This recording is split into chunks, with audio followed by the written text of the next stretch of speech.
inabot, minsan pa nga katawagan mo sa phone. Pag hindi ka na kontento, kikitain mo, tapos sasabihin mo sa'kin na wala lang yun. Huwag mo na akong paikutin, di mo mabibiktima.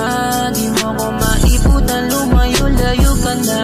Alam kong at alam mong isa ka sa kanila.